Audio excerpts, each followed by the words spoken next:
You have found Authentic Business Adventures, the business program that brings you the struggles, stories, and triumphant successes of business owners across the land. Past episodes of the Authentic Business Adventures program can be found on the podcast link at drawincustomers.com. We are coming to you from the Sun Prairie Community Radio Studios, underwritten by Bank of Sun Prairie. My name is James Kademan, entrepreneur, author, speaker, and helpful coach to small business owners across the country. Today, we're welcoming / preparing to learn from P.O. Piotrowski. Hopefully I said that right. Tim Piotrowski, but I go by P.O. all the time. I hardly knew you as P.O. Yeah. Okay. Most people do. Okay. Are you okay with me calling you P.O.? That's perfect. Okay, cool. From Delta Beer Lab, which is super awesome because that means that we have a man that makes beer in the studio. So, P.O., tell me what's going on with Delta Beer Lab. You guys have a whole new thing going on. Yeah, Delta Beer Lab is a pretty interesting concept. First and foremost, I have a decade of professional brewing experience. Okay. And running the organization, I knew that I wouldn't be able to do it all, so we definitely sought to have another professional join our team. Okay. And hired Barrett Leon Seaton to run the brewery for us. Okay. And he has 6 years of professional brewing experience. So right Nice. off the bat, opening day, we had 16 years Sure. in professional breweries, understanding the workflow, understanding the market, and we were able to hit the ground running because of that. Sure. So that's a primary driver Right. that makes us somewhat unique. Okay. But we also have a couple social avenues that are unique to our business. Yeah, And, hugely unique. Yeah. So the largest one of that is a year-round program. We're part of 1% for the Planet. Okay. And that was started by Patagonia. Okay. And it asks organizations, businesses, to commit 1% of all of their revenue, Okay. either from a product line, if that's how they choose to register their membership, Sure. or from the entire business. And we chose from our entire business. So Okay. it's taproom revenue, distribution revenue, the merchandise. You're talking revenue, not profit. Revenue. Revenue. So 1% of all of our revenue is dedicated to nonprofit organizations working for environmental projects or services. And we will focus. We haven't chosen our organizations yet. We have to do it by the end of the year. But the areas that we're most interested in are water quality and climate change. Okay. And the reason for that is that breweries are dramatically affected by both of those issues. Hugely, I would say. Yeah. And we also affect those areas. Sure. We use a lot of water. Sure. We use natural gas to heat our boiler, Sure. which runs our kettle. And we want to make sure that we are good stewards as best as we can, so Sure. that not only does society survive well into the future, but breweries continue to make great Sure. beer. Right. Leave it better than you found it, right? Absolutely. Just like camping. So you raised a few angles there. There's another one that you do as well, right? Yeah, we in our tap room specifically, well, actually company-wide, we pay a living wage, and Okay. that living wage is set by the Massachusetts Institute of Technology, MIT. Oh. And they do that for every community in the country. I had no idea. Yeah, they have a survey that looks at all of the different costs for living in that area. So they look at housing costs. Sure. They look at food costs, transportation, how far people have to travel to work Okay. on average. And they come up with a number that is the living wage. So Okay. that is not the saving wage. Sure. That's just the living wage. Okay. And then they break it down by one adult, one child, one adult, two children. Sure. And there's a huge spectrum up there. So if you just look at MIT, search MIT living wage, you can find the living wage in whatever area in the country you want to look at. Wow. Yeah. How focused do they go? They have one for Madison and they have one for Dane County, I think. Okay. So like if I'm in the middle of northern Wisconsin or something like that? Yeah, then it would probably, like Rhinelander probably is just Oneida County. There Sure. might not be a Rhinelander specific one. Okay. And how much time are they devoting? I'm sure there's algorithms where they pull from Sure. publicly available data. Okay. And I'm not sure how often they update it. Sure. But currently the Dane County, or maybe it's Madison, one of the two, is $12.44 an hour. Okay. So that works out to be about $25,000 a year for Sure. a full-time employee. Sure. And that's way better than minimum wage. Sure. But it's still tough. Right. And so the next step of our program is to have revenue sharing available to all employees. And again, that's revenue, not profit. Right. Because I can control profit. through various accounting things. Sure. Or choosing to spend from a percentage standpoint. Yeah, right. Right. Like we could make a capital purchase and our Sure. profit goes down. Mm-hmm. And so we wanted to make it transparent and show our employees that if you help this company, if you work for our mission, Sure. then the company will do better. Sure. And you get a larger share of that revenue. Sure. Not a larger percentage, but the percentage of the total is larger. Right. And so our taproom employees have a percentage that they divide out. Okay. When we hire assistant brewers, they'll have a different percentage. So taproom employees will be based on taproom revenue. Sure. Brewery employees will not be based on necessarily revenue in the taproom, but Sure. all beer that's produced, because that's the thing they touch. Sure. Wherever it goes. Yeah. Okay. So that makes sense. the area of your focus is the area where you get revenue sharing. Sure. based on. Interesting. And so how do you pay for that? Mm-hmm. Is a question. We basically charge $1 more than a comparable place Okay. for each of our beers. Sure. Our keg prices are a little higher than the average keg price. Okay. And that's because we're not taking tips. Mhm. The whole program is based on our staff working for our mission, like I said. Sure. And so... So it almost to the consumer becomes a wash. Yes, exactly. To a point, like I know when I order beer, there's a typical $1 tip, and I always wonder, why am I tipping you $1 to pour a glass of beer? Yeah. Like, am I tipping? I would much rather tip the guy making the beer than he's doing more work than just had to open a spout here. And that's kind of part of it. So it's an educational opportunity that we have to show that everybody that touches the process should get paid appropriately and should reap the benefits of being part of a good organization. Sure, that makes sense. And it's unique. It'll take some time, but we always have good conversations around it. Oh, I bet. And people are pretty excited about it. How long have you guys been open? We opened February 18th. Okay, so you're talking not quite 6 5 months months? ago. Okay. Yeah. Don't push it. So, yeah. So it's still fairly new. Yeah. So what has been the response from customers and stuff like that? Mostly it's been incredible. Okay. That people love what we're doing. They'll put it on their social media to tell people that, that it's such a unique process and or element, and encourage other people to come, which is awesome. Yeah. And some people, a lot of people still feel a great desire to leave a tip. Sure. And we knew that would happen from the beginning. Oh, sure. And so the thing that we do with those tips, which we will consider donations, is we work with a different nonprofit organization each month. Oh, nice. And dedicate all the tips that are left at the bar or that we put on a credit card to that nonprofit organization. So we've raised over $1,700 one month, over $1,200 the next. Wow. I haven't done all the numbers for last month, but I think it's around 2,000. Holy cow. And that was for the River Food Pantry, which serves all of Dane County and works to make sure that people don't go hungry. Right. So a lot of kids are coming out of school right now, and lunch might not be readily available. Sure. So one of their big programs is to provide 30,000 meals, lunches, to kids around Dane County, I think at 5 different sites. Wow. And that $2,000 will pay for about 5% of those meals, which is pretty incredible. And so that's our guests showing how much they care about our community. Sure. Like, we're not taking that money. Our guests are sending it through us. Sure. Right to the River Food Pantry. And for June, it's the Ice Age Trail Alliance. Oh, very cool. So we got a cool thing going on tomorrow where that's our kickoff event for Ice Age Trail Alliance. And I have a very large beard. I hiked the Appalachian Trail in 2017, and I haven't shaved since. Okay. So as part of our effort, the largest donor tomorrow night will get the opportunity to shave my beard all the way off. Oh, really? Or they could leave the mustache. They can do whatever they want. Sure. And I'll keep it that way for a day, and then I'm going to clean shave for the first time in 2 years. Wow, that's awesome. Yeah. So it all started with the Appalachian Trail, and now we're giving back to the Ice Age Trail. Very cool. Just trying to do good in whatever ways we can. Sure. That's awesome. Yeah, it's interesting you mentioned the River Food Pantry, 'cause I did some volunteering through Big Brothers Big Sisters for them, and we had all these barrels set up all around town collecting food and all this jazz, and we had to rent a truck, and it was this big ordeal. And remember, we had I want to say we had $200 invested in all this kind of stuff.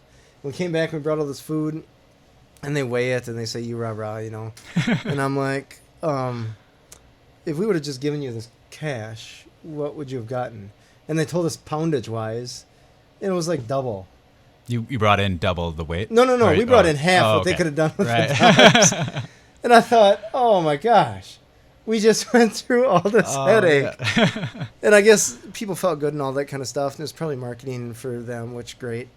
But I was you probably also find that people will leave goods, but also money. Yeah, in our case, it was just... Yours was just the food dress. It was just goods because it was just barrels randomly placed in different workplaces and stuff like that. Mm-hmm. So there wasn't really an opportunity to leave money, which maybe... We have a barrel, and which we have to give over to the River Food Pantry now. Sure. Because May is over.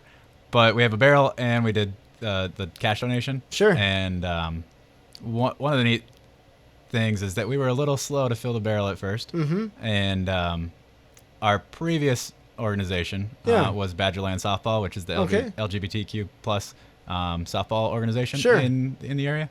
And one night, I think the second game of the season, they asked our participants to bring peanut butter and jelly. Sure. And we filled up that bin. Oh, really? Yeah. That's awesome. So it's pretty neat that we raised money for one organization the previous month. Right. And they really came together and helped the organization the second month. Oh, super cool. And it just shows how interconnected we are. Yeah, insanely. So you have business partners in the business? Yeah, there's 17 investor households. 17? Yeah. Oh, wow. Which is kind of a big number and kind of a small number. It was more than I was expecting, not necessarily good or bad. There's only 2 of us that are actively involved in the day-to-day. Sure. But one of the neat things is that all 17 households are a first ring connection to me. Oh, very cool. So there's no capital investors that angel investors or any. There's no big money. Pretty much. There's all people that believe in what the differences we're trying to make and the quality of beer that we're producing. Right. And they put their money where their mouth is. Sure. That's awesome. Yeah. Very cool. So you have a few employees, I imagine? Yeah, we now have 10. Okay.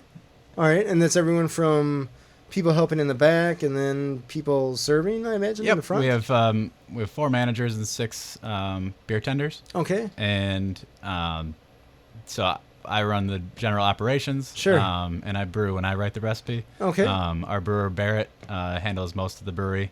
Okay. He does his own recipe development, and then he takes care of a lot of the cleaning and packaging and managing when our beer tenders help out with canning and and all the various activities that are that are back there. Sure. Speedy is her title is right hand. I remember that. She is my right hand. Sure. And she's in charge of the tap room at this point. And then when we grow to a point that we need to hire somebody else, she will take on her right hand duties and take the next project. Oh, very cool. And then we just hired Quinn, who is our marketing manager. Okay. Working to reach out to the community and show what we have to offer. Sure. A place to gather, a place to hang out, play games. Sure. Celebrate, and enjoy some craft beer. Very cool. The last time I talked to you, there was talk of getting food of some kind in there. There food carts or something like that. Is that still... we've had some food carts weekends. The area that we're in South Madison doesn't have a lot of restaurants, and it's definitely a need for the 2 housing communities that are on either side of us. Mm-hmm. But my passion is definitely for beer and not so much running a restaurant. That's a footnote. So we're working on avenues for how we can encourage, incubate, create opportunity. Sure.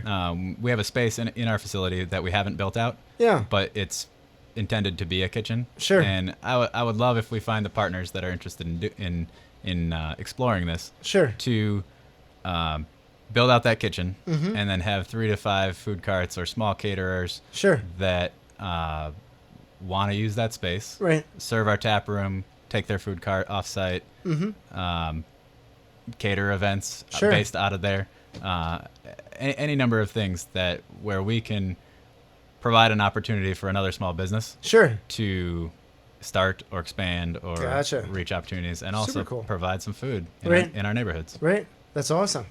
So that led me I love the segues here. You're helping me out here. You talk about the space. When I was in the space, I was blown away because it's such a good looking space. It's way bigger than I anticipated. It's very clean. And it's just well laid out. So can you talk about the space itself? Sure. We call the tap room our social laboratory. Okay. If you didn't catch by now, the laboratory theme. Actually, let me back up a little bit. So we chose the name Delta because we missed out on a trademark for Forward Beer Company. Oh, really? By 2 days.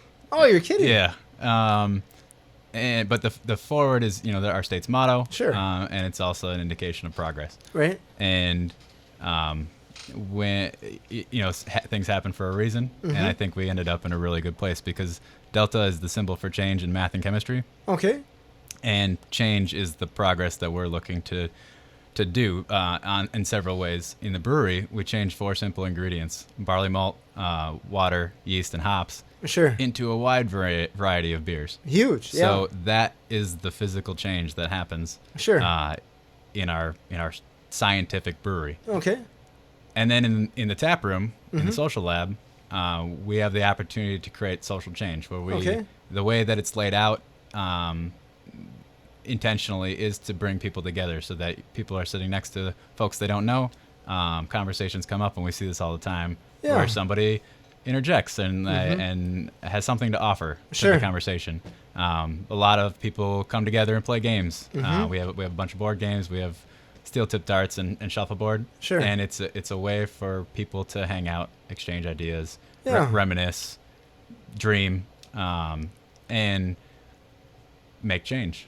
Yeah, it's interesting that you mentioned that because I didn't pick up on that the first time. I know you have the bar itself is laid out in a triangle. Triangle, okay. Because that's the Delta. Sure, gotcha. I'm picking up on this. But the tables themselves are not individual tables; they're long tables. Right. And so we have the bar top, and then we have this Y-shaped table, and all of those surfaces are epoxy resin, the same stuff you remember from high school chemistry. Right. We've got a couple sinks for water. Sure. That are the same gooseneck faucets with the serrated end. Sure. Just like in chemistry class. And just without the gas next to it. Yeah. Everybody asks about Bunsen burners. And I bet. Alcohol and fire. Yeah. What could go wrong? Yeah. Right. So all those tables have bar stools with chair backs. Sure. They're the most comfortable chairs in the place. Right. And they're the chairs where you have to sit next to other people. Sure. And so that the best place to sit is in a community setting. Yeah. And then we offer a couple high top tables that have stools that don't have backs. Sure. And that would be the next most comfortable place to sit, but you might get 3 to 6 people around that table. Sure. And then we have a couple really small high tops that it's 2 people standing around. But we don't want you to be standing around. Right. We want you to move into a more comfortable seat and interact with more people. Sure. You can totally. The tap room was completely designed to be a social laboratory. Right. That's awesome. That's incredible that you set that up because I got a buddy and we travel different places all over the country. And we end up going to a fair number of bars and restaurants. And you're always meeting people. That's part of the fun. Right. Is that you're meeting people. And a lot of time you're just meeting people that either alone or it's just a couple or something like that. And you're chatting with them and what they know and who they're telling you to go see or meet or do, whatever. It's super cool. And you find out they have weird connections, like third, fourth friend connections that you know the same person. Yeah, Went to the same school. Yep. Or just being in Madison, I think half the world has been to Madison at party at least once. So usually that's a solid in. But it's interesting that you set up your place essentially to grow those. Encourage interaction, yeah. That's super cool. I guess some other elements as we're visualizing this tap room. Sure. Is that we have a really large chalkboard, a two-piece chalkboard. Yeah. And we have got a whole bunch of scientific stuff on the top board, and then the bottom one can be used for scoring cricket. Sure. For darts. Oh, nice. Sometimes there's quotes up there. Yeah. The Wi-Fi password, obviously. Right. Must have. In case you don't want to interact. Yep. And the top chalkboard slides down to reveal an 85-inch TV. Oh, sure. So 85. That's a big TV. But in that space, it looks tiny. Sure. Okay. But we know that we want to. Part of community is to get together for a Packer game. Sure. Or when the UW women won the hockey championship. Yep. We were showing that game and we had a good crowd. Sure. Women's World Cup is this summer, and we're going to show nice. at least the U.S. games. Okay.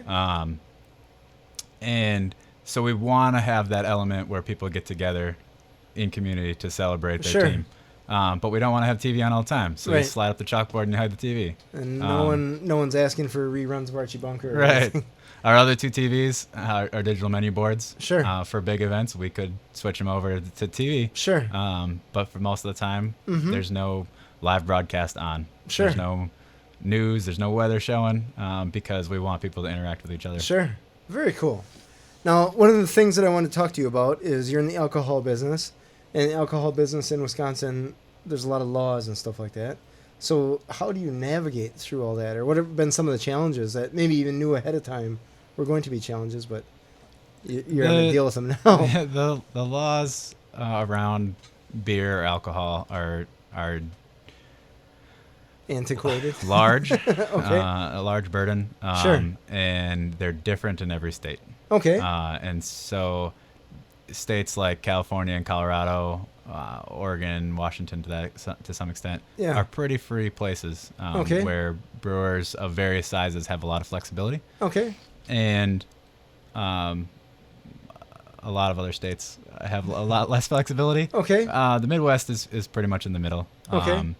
And I was previously in Minnesota. Sure. I'm from Stevens Point, Wisconsin, but I've worked in California, Colorado, Minnesota. Sure. And one of the reasons for coming back home to Wisconsin was that we could sell a 6-pack or a 4-pack of 16-ounce cans or a keg to a consumer out of the brewery. Oh, nice. In Minnesota, you couldn't do that. Oh, really? It's kind of weird, a crazy antiquated system that we have that comes from the era after Prohibition. Sure. And it seems like you could sell a growler in Minnesota. Yeah. And we can do that here. Okay. But those small packages, that 6-pack of 12-ounce cans or 4-pack of 16-ounce cans, was too small where you're cutting into somebody else's business. If you're really gonna drink, but in reality, you really gotta drink. Okay. That can package is one of the best packages there are because you can take it at just about anywhere. Yeah. To the beach, on a boat. Yeah. To some sort of sporting events. Sure. And cans protect beer in the best ways. It protects it from all light, so that you don't have light struck character, which is that skunky character. It protects it from oxygen because there's that cap that's on the bottle. Sometimes will let oxygen through. Okay. So you don't get oxidation. Aluminum is infinitely recyclable. Sure. So as long as you recycle, public service announcement, please recycle. Right. As long as you recycle, aluminum can, a pound of aluminum can turn into a pound of aluminum. Sure. Whereas just endlessly. Endlessly. Melt it and mold it. It's not environmentally friendly to mine bauxite. Sure. Whereas mining for glass, which is sand, is very easy. Okay. But melting down that glass every time is really energy intensive, using a ton of fossil fuels. Sure. And so, one of the things I wanted to do for a long time was to be able to sell cans from the brewery. Oh, sure. And so, another reason to come back to Wisconsin, back home, was to have that law on our side. Wow. Okay. So it sounds like you're doing some distribution beyond just your place. Yeah, we're selling kegs in bars and restaurants, mostly around the Madison area. Okay. Some of the Dane County communities as well. Sure. And in a little bit of central Wisconsin, because I'm from Stevens Point. Sure. And we've got some connections up there. And so I stop home and see my folks in Stevens Point and drop off beer at a couple places up there. Oh, very cool. So can you go across state lines? We looked at that. The Free House is the place that I built in Minnesota for Blue Plate Restaurant Company. Yeah. And they were nice enough to let us borrow over 100 kegs. Okay. Because that saved us a ton of capital up front and the interest that goes along with that in our loan. Right. And I figured that a nice thing to do would be to sell them beer in their kegs when I'd give them back. Right. But the barrier to entry, because we would have to register, again, these alcohol laws you asked about. Yeah. The barrier to entry is to become a wholesaler. So we have to pay for like $1,000 wholesaler's license. Oh. And then we also have to be an importer because we're importing into the state of Minnesota. Sure. Which is another $1,000 or something. Like the total cost of entry was about $2,500. Oh, wow. That you would have to come up with in a smaller margin that you're getting on that keg. Because it's wholesale. Right. Interesting. So okay. We would have to go full-on distribution into Minnesota, which we're not even doing in Madison yet. Not just a favor. This would be a big to do. So it's it's a little unfortunate that there's not a smaller barrier to overcome for small businesses. Mm-hmm. It seems in a lot of ways that states' issues could be a little more federal, so that we could all be one United States and work across state lines, and that people are people wherever they live. Right. Products are products wherever they go. Right. But that's not the world we're living in right now. So we'll get there eventually. All right. Interesting. Yeah, it's interesting. Not the law change part. We'll go into Minnesota eventually. Right. Gotcha. Okay. So now, does that explain, if you're having that challenge, then that means that every brewery is essentially having that challenge? Yep. So does that limit, pretty much state to state between most states and most other states? If the brewery is big enough, or they have distribution networks, or want to have a large presence in another state, then it's not that big of a deal, because $2,500 is not that much if you're selling a couple hundred barrels of beer in another state. Sure. And it's probably the biggest deal for breweries that are in border cities. Oh, sure. Because if you look at like a radius that you want to distribute into, half the radius might be cut off into another state. Sure. And when they're small, they're going to choose not to go there because of the cost of entry. Sure. Okay, that makes sense. So if you're in Hudson. Right. Okay. Yeah. Interesting. So one of the things that I wanted to ask you about is the volume of breweries that are popping up is insane. We're in Sun Prairie, right? Yep. And they just opened two this year. Two places. One, I hadn't even seen the building until this past weekend. I'd seen it from a distance, I guess, but never up close. Yeah, there's Full Mile Brewery and Kitchen and Right Bauer Brewing. Yeah. Both have an incredible ownership team, great people. Yeah. Making fabulous beer, and really unique from each other atmospheres. Sure. But both good in their own way, and that's what I love about the brewery scene. Yeah. Is that oftentimes the tap room, the packaging design really reflects the feelings and the passion and the interests of the people that are running it. Absolutely, there's a character there. There is definitely. Yeah, sure, that makes sense. It's not just kitschy branding. No. The joke, I always joke with my buddies that I'm gonna get a job naming paint or naming beer, because I think that would be so much fun. Talk about segues. Yeah. We don't name beer. You don't name your beer? Because of that. Oh, because it's all this kitschy. So, after Prohibition, which was pretty disastrous, we should never do that again. Yeah. We'll just avoid that. There were, I'll get the numbers wrong, but let's say that there were 13 breweries in the country. Sure. Making all of the yellow fizzy beer that you could want. Sure. And they often had a yellow lager that might be, I won't refer to names. Sure. But they probably had an American lager, and in the spring, because they're mostly of German heritage, right? Probably had a Springbok. Sure. And in the winter or the fall, they might make an Oktoberfest, maybe. Sure. Which they might call Märzen. Okay. And that was it.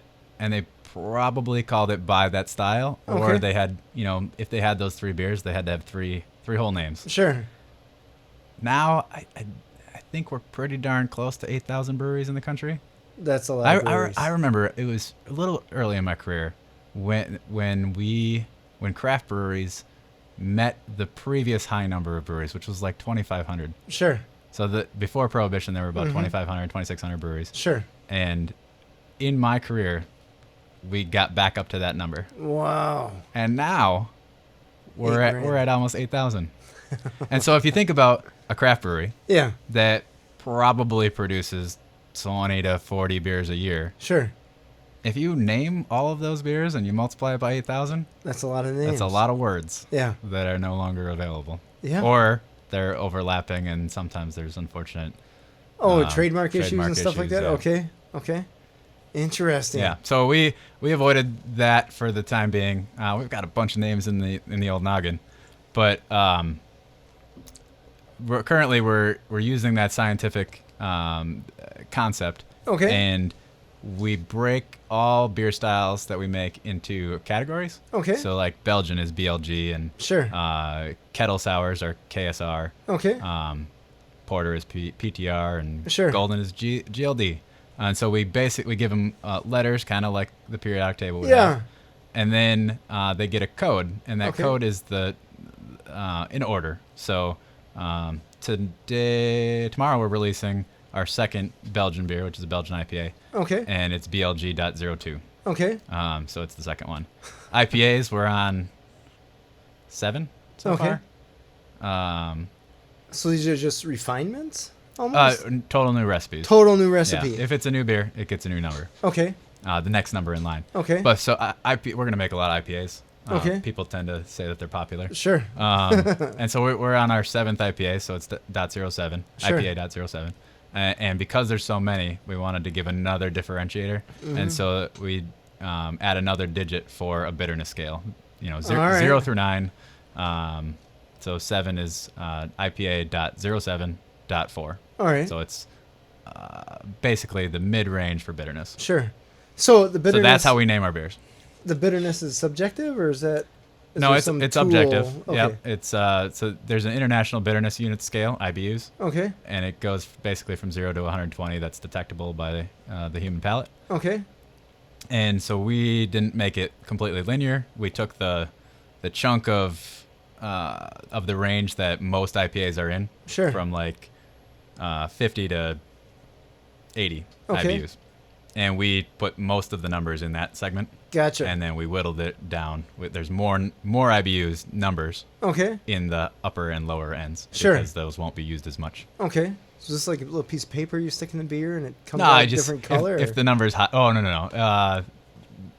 Lots of calculations. Okay. And then some testing to validate. We send samples away to validate gotcha. Okay. that our formulas based on the ingredients going in. Okay. We could geek about that on another segment. Sure, that's fair. It's not like some bat computer where it just tells you.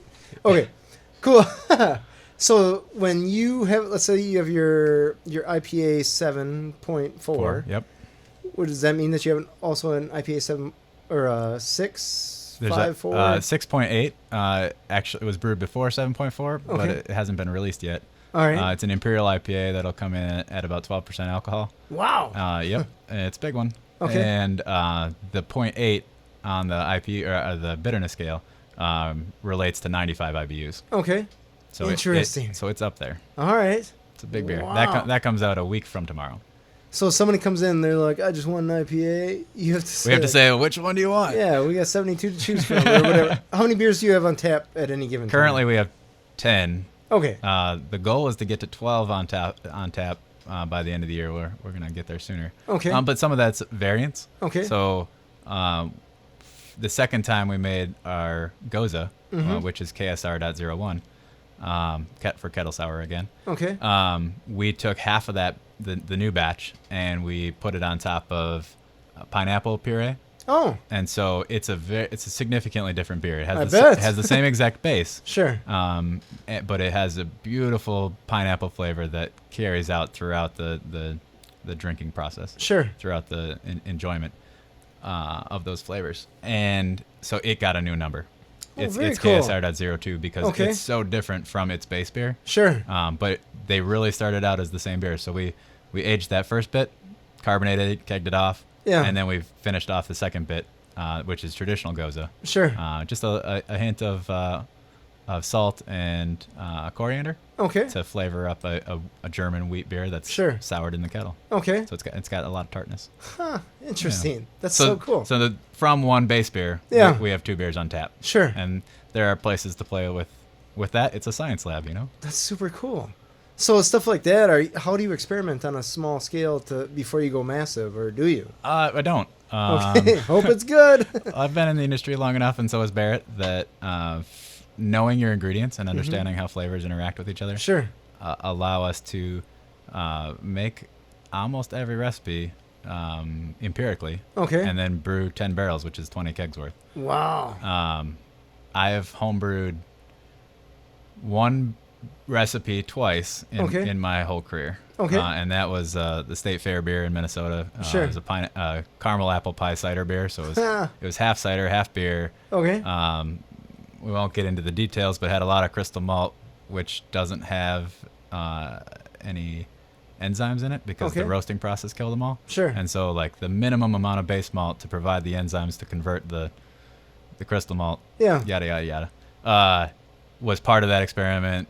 How the the wort, the beer base, and, Sure. and the cider base were going to interact with each other and Alright. to yield a flavor, plus a bunch of different caramel methods, to basically make this liquid, this beer, Sure. taste like caramel apple pie. Oh. And we succeeded. Okay. It was very sweet. It sold a lot of we sold a lot of beer at the state fair. That's awesome. But that one required some like home brewing Okay.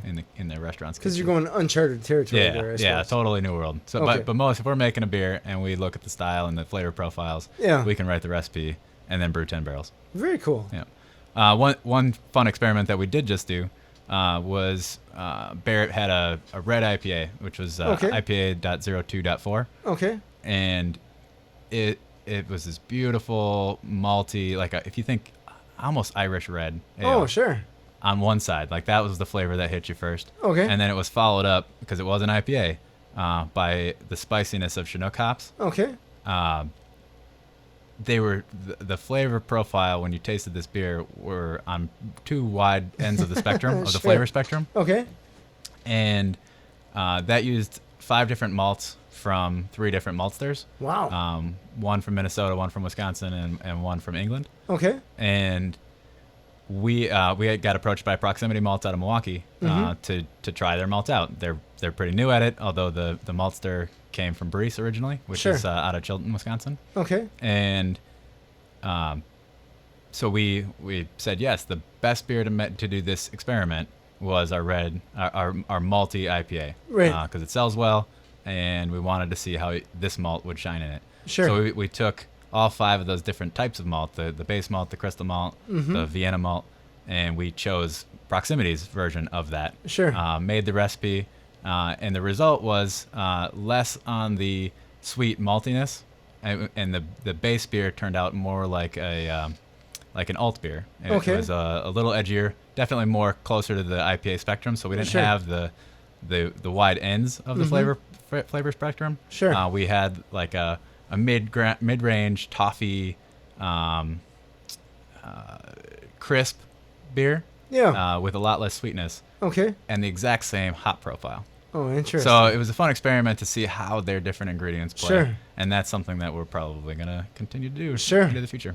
That's one thing that I wanted to ask that I just don't understand. When you're making beer, you have your recipes and all that kind of stuff, but the ingredients that you're using are natural, right? So you're based on plants, and plants are based on weather and how they're taken care of and stored, blah, blah, blah. So how do you keep a consistent product when you're using products that, or ingredients, I should say, that may not be that consistent? That's a good question. We're lucky enough that our industry is advanced beyond the days when Sierra Nevada was a dream, Okay. back in the 70s and 80s. Sure. And when we order malt, it comes with a certificate of analysis. Oh. So we know how much extract potential there is in it, how friable the malt is.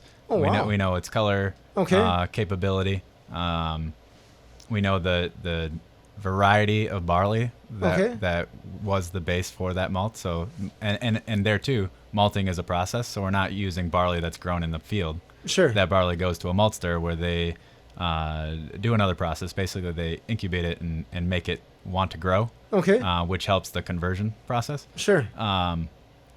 And so there is an intermediary step to that. Okay. Same thing on the hop side. There's not an intermediary step necessarily, but those Sure. hops come out of the field, they get tested, stored, then they get broken out throughout the winter and pelletized Sure. into a much more shelf-stable package for us. Okay. And they get analyzed again. And so when we buy those hops, we also know the alpha acid content. We know, obviously, the crop year and where it was grown and whatnot. Sure. The oils that are in it that Okay. are natural. Yeah. But from that data, from those numbers, I'll sidetrack here. Sometimes when you asked about if we pilot beers, Sure. and I like to think of brewing as brewing by numbers, Sure. like paint by numbers. Sure. So as long as you have the recipe and you know all the numbers, Right. you can make a consistent product from that. So when the alpha acid content in Cascade hops changes from one crop year to the next crop year, you can make an adjustment in the amount that you put in to yield the same bitterness Oh, sure. or the same aroma that Okay. you're looking for. Same thing happens with malt. Sure. All right. So it's really, the biggest factor of change is yeast. Okay. Because it's a living organism. Sure. It's alive when we use it. We can reuse it over and over, Okay. but not infinitely, because Okay. it will mutate over time, and that mutation is what we're looking for, is to make sure that it's still performing and producing the flavor profile that Sure. comes from the yeast Okay. consistently. And, Okay. and when it deviates enough from the specification, Yeah. it's time to replace and start with a new pitch. Gotcha. All right. So when you're shopping for some of this stuff, do you have to look at that card or Oh, all the time. that data to figure out? All the time. So it's not just order hops. Nope. You got to go in there and say, okay, what do we got? What do we got to work with here? Exactly. Interesting. It's That's gonna science. take some time. It's science. I guess. That's cool. So let's talk a little bit about ingredients and how you figured out what suppliers to use and all that jazz. A lot of that comes from years in the industry. Sure. I have suppliers I like because we have a great relationship. That I've used them in a lot of the companies that I've worked for in the past. Sure. And the one in particular is Brewer Supply Group, Okay. out of Shakopee, Minnesota, owned by its parent company, Rar Malting. Okay. So they have a malting facility where they make our base malt. Okay. But they also house a lot of products. Sure. So they have one of the best selections of malt from around the world. Oh, really? So we get Weirmann from Germany. We get Simpsons from England. And a variety of other things. We get the coriander and the Sure. orange peel that go into our wheat beer. Oh, wow. We get hops through them too. So they're not a broker, but they are. I guess they kind of are a broker of all of our ingredients. Sure. A middleman. But they have an incredible selection. They have great Sure. relationships and have forged incredible contracts with suppliers. Sure. To more or less offer a one-stop shop. Mm-hmm. But then beyond that, we always look at new vendors. Sure. Where proximity approaches us Right. and says, "Do you want to, try our product?" We taste it. We give feedback about tasting the raw ingredient. Right. And then we continue the conversation and decide, okay, so we're gonna make a beer with this. Sure. And we're gonna analyze how that worked in our system. Sure. And in this case, we chose, a beer that we had made and a beer made with their product, and that gave us See what the it gave us difference. we had a control Sure. essentially Sure. to make that experiment. That makes sense. So in the beers that you've Hops made, are a little different because sometimes they're hard to come by. And Oh. so there's a lot of different brokers out there that work with farmers, and we work with a lot of different brokers who work with a lot of different farmers. Sure. And so it's really the supply chain's a little messier in the hop world Sure. until you get big enough where you're contracting Oh. certain varieties and certain lots. Okay. And there's also a secondary market where brewers that have too much of something offer it up to other brewers. Oh, very and cool. so we utilize a lot of different avenues in order to get the hops that we need. That is so interesting. Of all the brewers that I've met and worked with and stuff like this, they all seem to be willing to help each other. Yeah, it's one of the things I love about the industry is that it's probably one of the most sharing industries that exist. That's super cool. And it could be that most of us started out small. That Sure. we learned along the way. Some people went to brewing school like I did. Others had a ton of experience. Sure. And because we're the David and Goliath story. Sure. Currently craft beer, which includes Boston Beer Company, which is a really large, Huge company. a huge company. Yeah. They're considered small. Sure. They're considered craft, I should say. Are they really? Yeah. They're our largest craft member. Okay. But so they're producing a ton of volume. But basically, the whole craft industry is about 12.5% market share. That blows my mind. So and How is that small? that includes Boston Beer, that includes Sierra Nevada, New Glarus, New Belgium, Sure. Oscar Blues, Wow. and then 7,000 tiny breweries like Sure. us. And so, what incentive is there for us to compete head to head with each other Not much. when the all we're going to be fighting over is like A fraction a of 12%. fraction of a tiny percentage? Mm-hmm. When what we can do is we can show the marketplace what craft beer is, Sure. and we can reach, we can take some of the 80-some% that's still available. Right. And so that's I think where a lot of the collaboration, where the idea sharing and Sure. the goodwill comes from in our industry. And I Right. hope that as we continue to take market share, that we remember that and, Right. and that we are friendly, because some of the greatest times are when you go to one of your friends' breweries and you share a pint and Sure. geek out about a piece of equipment that they have, and, Right. you generate an idea, and that's kind of how craft has developed, and Sure. hopefully will continue to. That's cool. There's a collaboration there. That's awesome. So, have you ever made a beer, designed a beer, and you loved it, but the consumer base just was not a fan? I have not done that, Okay. but I made recently a beer that I early in my career I worked for a brewer that definitely made beer for himself. Okay. And I saw that person do not as well as other people that I worked, because I worked for a couple different breweries at the same time. Sure. And I learned early on that you should make beer that your guest wants to drink, beer that the consumer wants to drink, and you'll do better every time. Sure. It's their money, right? It sure is. And so when we came out with IPA .04.7, Okay. so this hazy IPA, New England Yeah. IPA craze is all the rage. Sure. I feel like I was on the Appalachian Trail in 2017 when this blew up, when it left New England and Sure. and captivated all of America. And I was grateful that I didn't have a brewery at the time, because I didn't have to choose to make that beer. Sure. Because you change so much about what you learned about the science of beer to make that beer successfully, Sure. that style successfully. Okay. And it didn't feel right to do that. Gotcha. But it sells really well. So Sure. ultimately we decided, it's the guest beer. We should make Right. beer for the guests. Right. And so IPA 3.6 was a little more bitter than the New England style, but Sure. definitely a hazy IPA. We used a lot of the tricks. Okay. And the science behind making that beer stay really cloudy.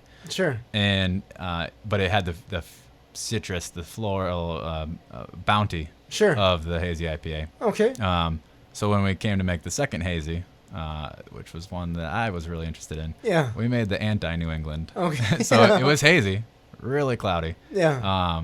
but it was really bitter, Okay. and we used West Coast hops instead of the big, juicy citrus hops, Gotcha. tropical hops. Okay. And I was afraid that this wasn't going to sell very well, because Yeah. it's flies in the face of the trend. Right. And I was amazed at how many people keep coming back for that beer. Very cool. They love it. It just shows that there are people looking for a spectrum. Sure. Even in the IPA category, there's folks that want a really bitter, dank beer, and there's folks that want a barely bitter at all, Right. super fruity IPA, Sure. and everything in between. And Interesting. styles completely adjacent to that, like Sure. a good brown ale or porter. Right. That's so cool. Huh. I like it. So you've been in business for 5 months, give or take. And how long did it take for you to start this, from idea to we're rolling and brewing and selling? I've had the idea for a long time, but it was probably in 2015, 2016 that really started getting real. Sure. And I would definitely in 2016, I spent a lot of time on my porch in Minneapolis, working on taking an old business plan. All right. That when I reread it, I was like, that was not viable in any way, shape, or form. If I would have pulled the trigger all those years ago, it would have been a massive failure. Thank you for saying that. I've read a lot of business plans where I'm like, how do I tell this person this is a train wreck in writing? Yeah. I mean, just the scale. Sure. I thought I could do a smaller venture, but I thought I could do that with X amount of money. Like, there's no way. And so it was fun to look back at that old business plan and adapt it to my current thinking and the way that I see the world. Adjust the numbers to make it viable. Right. And I spent a lot of nights working on that plan. Very cool. And then in the spring of 2017, I came to Madison a whole bunch of times to make sure that this is where I wanted to do it. Yeah. Coming back to Wisconsin, that I wanted Madison, which I love for the lakes, the outdoor activities, the progressive movement that we have, and the opportunity to make it more progressive. Sure. And to be a beacon, hopefully, for what can be in business. So, and And I also secured a lawyer or attorney and accountant in the spring of 2017. Then I sold my house, left my job, and went to hike the Appalachian Trail. So, I had a 6-month hiatus in the middle that all potential investors knew about. That I think some of the professionals I worked with were like, "This is a really weird way to go about things," but okay, we'll see if he comes back. Sure. And I got back in the fall, hit the ground running, secured a few more professionals to help,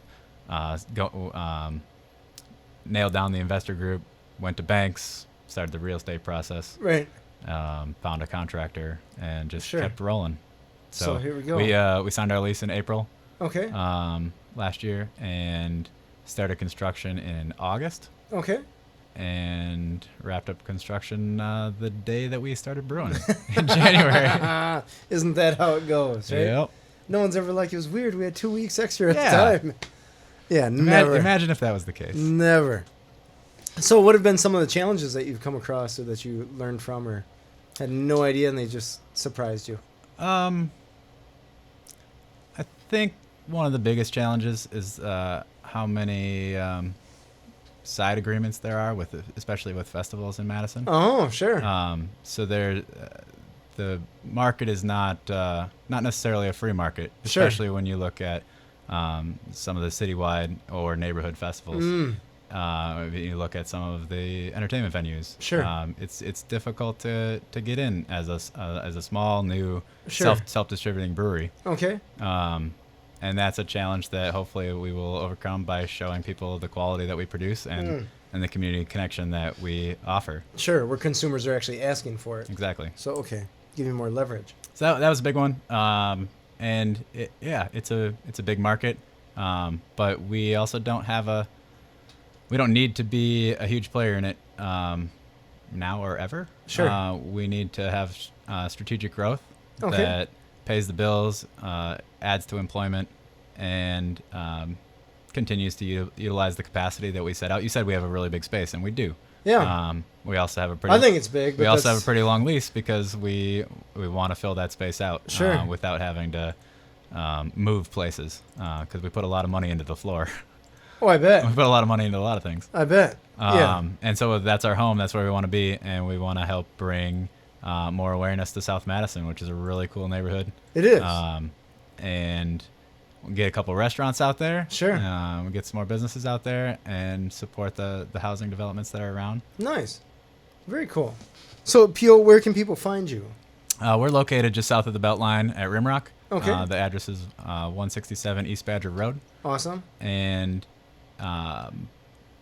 you can also find us on tap at a bunch of places around town. Nice. An ever-growing list if you're interested. if you love our products, sure. You can tell bars and restaurants. Tell your favorite bartender to bring get in them on Delta tap beer. because we want people to enjoy it wherever they're at. Sure. We care about our products in our communities, and so sure. Spread the word. That's awesome. And I imagine you guys are on social media? Yeah, we use Facebook and Instagram. We'll expand that a little bit. One thing at a time. Yep. Our website is at delta.beer, www.delta. Oh, that's awesome. .beer. Can't forget that, delta.beer. Yeah, and we try to have events a lot. That's an ever-growing thing. Every month when we start a new organization, a new nonprofit to partner, we have a kickoff event. Like I said, tomorrow we've got the one with the Ice Age Trail Alliance, which I'm really excited for. Very cool. And we actually have 4 events throughout the month with them. Wow. So that and one of them is me talking about my Appalachian Trail experience. Sure. I gotta distill down 146 days and 2,200 miles into like a half an hour. I was walking. I'm not really sure how I'm gonna do that. Sure. But so there's a lot of interaction that's available on Facebook or online. Very cool. Awesome. Well, Pio, thank you for coming. This is awesome. I love your beer. I love your place, and I'm under the impression that the whole world should check out your place. The pleasure is mine. Thank you for the opportunity to share the opportunity that we've had and the journey that that it took to get to where we're at. This is super cool, right? Who knows who you will meet there, right? Exactly. That's awesome. This has been Authentic Business Adventures, the business program that brings you the struggles, stories, and triumphant successes of business owners across the land. coming to you from the Sun Prairie Community Studios, underwritten by Bank of Sun Prairie.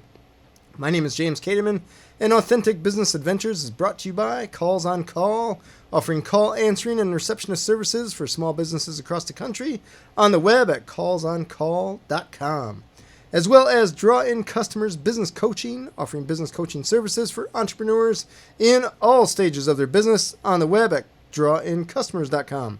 And of course, The Bold Business Book, a book for the entrepreneur in all of us. Available on Amazon and wherever fine books are sold. We'd like to thank you, our wonderful listeners, as well as our guest, P.O. Piotrowski. Hopefully I didn't butcher that too much. Yeah, you got close. I'm from Wisconsin. I should know this, right? Owner of Delta Beer Lab. Check him out at... It's delta.beer.com? Delta.beer, no.com. Oh my goodness gracious. Just delta.beer. Delta.beer. It's so easy I broke it. Delta.beer. Find us airing on 103.5 Wednesdays at 1 p.m., Sundays at 2 p.m., as well as at the sunprairiemediacenter.com. Past episodes can be found morning, noon, and night at the podcast link, found at drawincustomers.com. Thank you for listening. We'll see you next week. I want you to stay awesome, and if you do nothing else besides getting a good beer, enjoy your business.